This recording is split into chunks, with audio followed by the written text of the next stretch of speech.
Picture this. You're at your high school reunion, and there's that person who just seems to have it all figured out.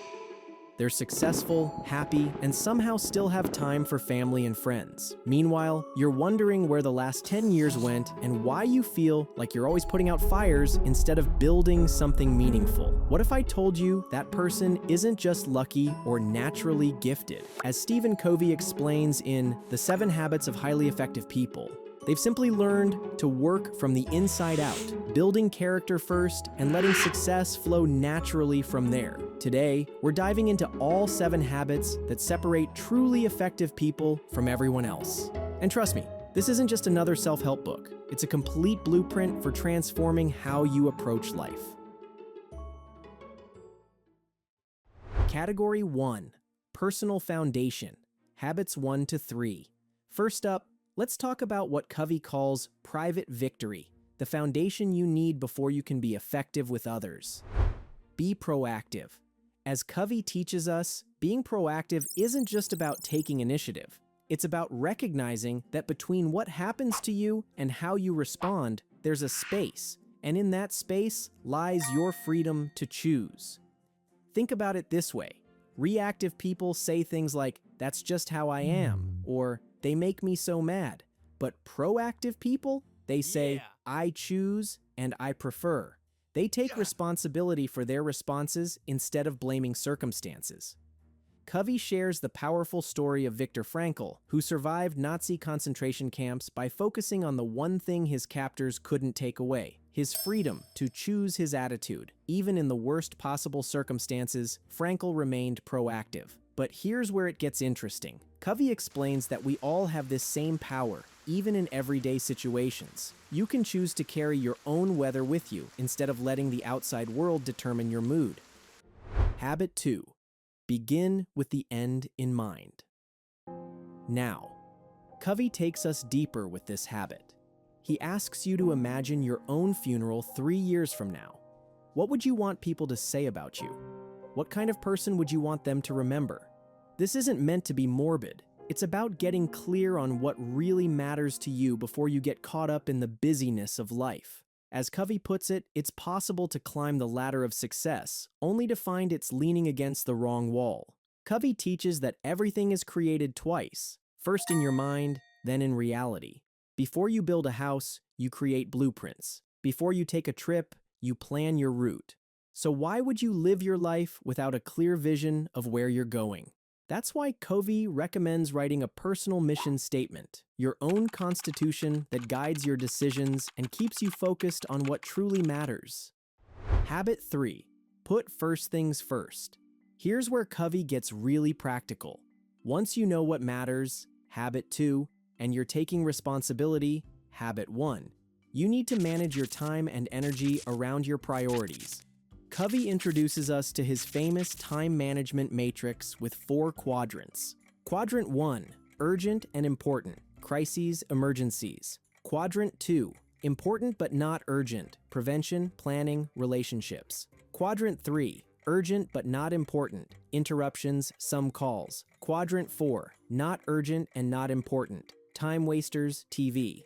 The magic happens in Quadrant 2. As Covey explains, this is where you build relationships, plan ahead, exercise, and do all the things that prevent crises from happening in the first place. Most people live in Quadrant 1, constantly putting out fires, but effective people spend most of their time in Quadrant 2. But here's the thing. To get time for Quadrant 2, you have to learn to say no to Quadrants 3 and 4. You need what Covey calls a bigger yes burning inside to help you say no to the less important things.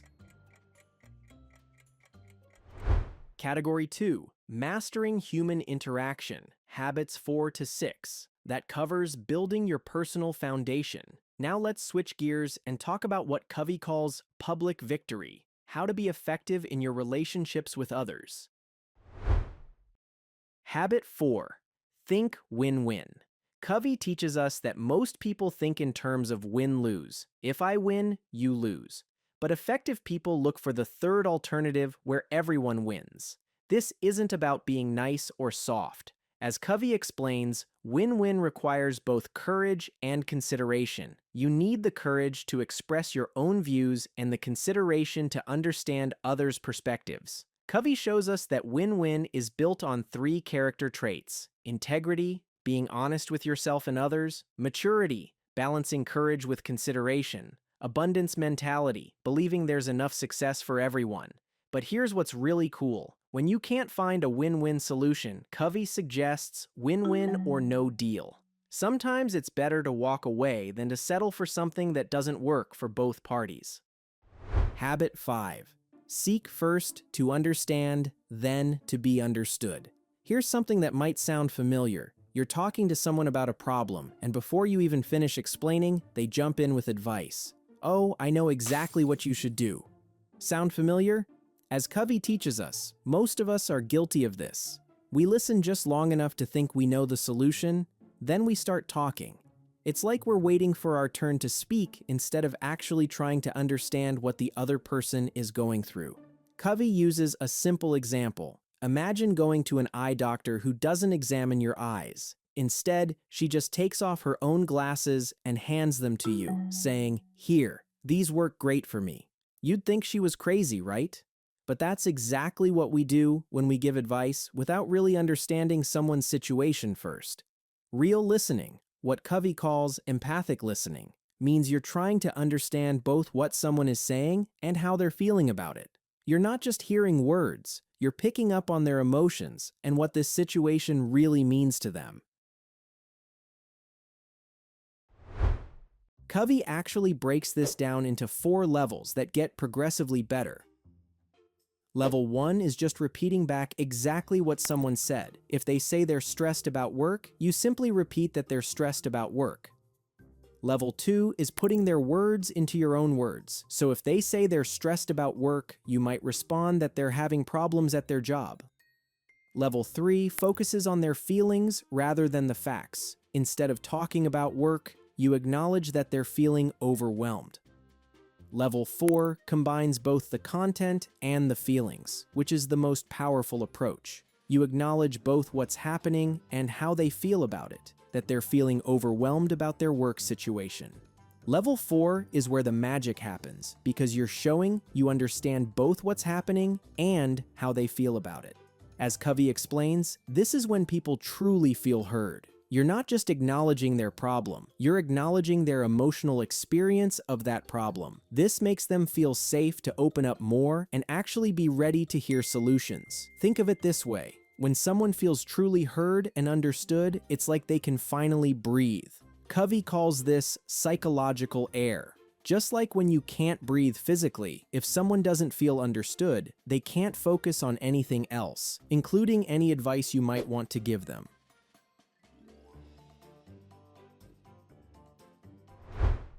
Habit 6. Synergize.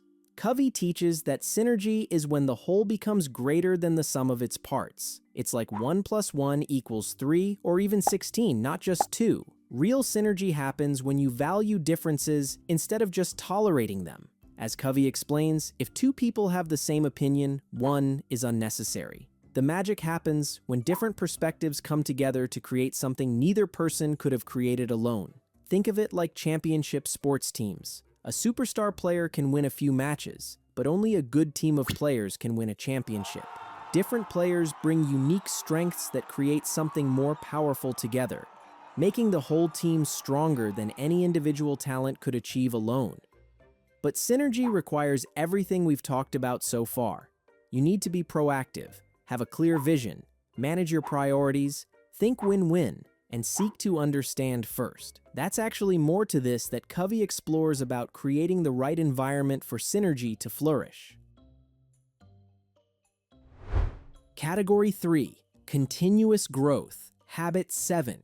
That covers the 6 habits of personal and relationship effectiveness. Now let's talk about the habit that makes all the others possible. Habit 7, sharpen the saw. Covey tells the story of someone frantically sawing down a tree. When asked why they don't take a break to sharpen their saw, they reply, "I don't have time to sharpen the saw. I'm too busy sawing."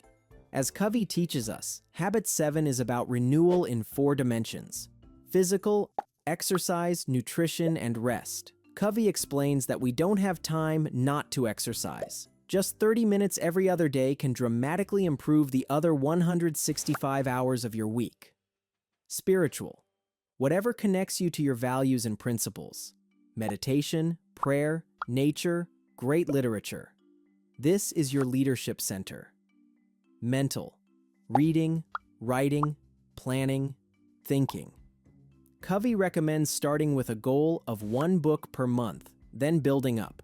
The person who doesn't read is no better off than the person who can't read. Social, emotional. Practicing the other habits in your relationships. This dimension doesn't take separate time. You renew it through your daily interactions. But here's what's really cool about renewal. Covey explains that when you improve in one dimension, you increase your ability in all the others. It's all connected. What makes Covey's approach revolutionary is that it works from the inside out. As Covey puts it, you can't talk your way out of problems you behave yourself into. Most people try to change their circumstances or other people first, but Covey teaches that real change starts with your character, your paradigms, and your habits. When you change yourself, you naturally influence your environment and relationships. The 7 habits build on each other in a beautiful way. Habits 1, 2, and 3 give you the independence and self-mastery you need. Habits 4, 5, and 6 help you build rich, meaningful relationships. And habit 7 keeps you growing and improving in all areas. But here's the thing. Covey makes it clear that this isn't a quick fix. These habits require what he calls paying the price, consistently doing the small things that matter over time. Just like you can't cram on a farm, you can't cram on character development, and that person at your reunion who seemed to have it all figured out, they're not superhuman. They've just learned to live from the inside out, building character first and letting everything else flow from there. And there you have it, Stephen Covey's 7 habits that can transform how you approach life, relationships, and success. Look, I'll be honest with you. When I first read about these habits, I thought, yeah, this sounds great, but who has time for all this? But here's the thing Covey teaches us. We don't have time not to do this stuff. Think about it. How much time do you spend dealing with the same problems over and over? How much energy gets drained by drama that could have been prevented? These habits aren't just about being more productive. They're about getting off that exhausting hamster wheel we call modern life. The cool thing is, you don't have to master all 7 habits overnight. Covey makes it clear that this is a journey, not a destination. Pick one habit that resonates with you and start there. Maybe it's creating some quadrant 2 time in your week, or practicing empathic listening with your family. What really gets me excited is that these aren't just nice ideas. They're principles that actually work. Covey spent decades studying effective people and discovered these patterns aren't accidents. They're choices. So here's my challenge for you. Pick one small thing from today's video and try it this week. Then come back and let me know how it went in the comments below. I love hearing your stories and wins. If this video helped you see things differently, hit that like button and subscribe for more content that actually makes a difference in your life. And hey, if you know someone who's stuck in that crisis mode we talked about, share this with them. They might just thank you later. Until next time, remember, you have more power than you think to shape your life. You just have to choose to use it. Thanks for watching, and I'll see you in the next one.